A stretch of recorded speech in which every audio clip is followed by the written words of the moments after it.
ನನ್ನ ಹೆಸರು ಶಶಿಕಲಾ ಅಂತ ಚನ್ನಪಟ್ಟಣದಿಂದ ಬಂದಿದ್ದೀನಿ. 7 ದಿನದ ಒಂದು ಪ್ರಕೃತಿ ಚಿಕಿತ್ಸೆಗೆ ನಾನಿಲ್ಲಿ ಬಂದಿರುವಂತದ್ದು. ಇಲ್ಲಿ ಬರೀ ಪ್ರಕೃತಿ ಚಿಕಿತ್ಸೆಯ ಜೊತೆಗೆ ಆಧ್ಯಾತ್ಮಿಕತೆಯ ಅಂಶವೂ ಕೂಡ ಇದೆ. ಉತ್ತಮವಾದಂತ ಊಟದ ಉಪಚಾರ, ಅದರ ಜೊತೆಗೆ ಈ ಯೋಗಿಮಾ ಮತ್ತು ಯೋಗಿಜಿ ಡಾಕ್ಟರ್ ವಿವೇಕ್ ಸರ್ ಅವರ ಕನ್ಸಲ್ಟೇಷನ್ ಇರತ್ತೆ. ತುಂಬಾ ತಮ್ಮ ಮಗುವಿನಂತೆ ನಮ್ಮನ್ನ ನೋಡ್ಕೊಳ್ತಾರೆ. ಅದರ ಜೊತೆಗೆ ಯೋಗ ಟೀಚರ್, ಯೋಗದಿಂದ ನಿರೋಗ ಅನ್ನುವಂತ ಒಂದು ತತ್ವ ನಮಗೆ ಗೊತ್ತಿದೆ. ಅದರ ಮೂಲಕ ಯೋಗದ ಮೂಲಕ ನಮ್ಮನ್ನ ಗುಣಪಡಿಸ್ತಾರೆ. ಉತ್ತಮವಾದಂತಹ ಹ್ಮ್ ಮೃದುವಾದಂತ ಆಹಾರದ ಸೇವನೆ ಇಲ್ಲಿದೆ.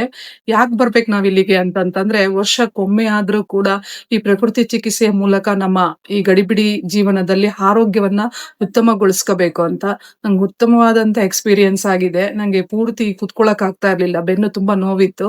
ಇಲ್ಲಿ ಮಸಾಜ್ ಮಾಡೋದ್ರ ಮೂಲಕ ನನ್ ಬೆನ್ನನ್ ಕರೆಕ್ಟ್ ಮಾಡಿದ್ದಾರೆ. ನಾನು ವರ್ಷಕ್ಕೊಮ್ಮೆ ಆದ್ರೂ ಇಲ್ಲಿಗ್ ಬರ್ಬೇಕು. ಗುರೂಜಿಯ ದರ್ಶನ, ಅದ್ರ ಜೊತೆಗೆ ಇಲ್ಲಿ ಆರೋಗ್ಯದ ಅನುಭವ ಪಡಿಬೇಕು ಅಂತ ನಾನ್ ಇಷ್ಟಪಡ್ತೀನಿ. Thank you.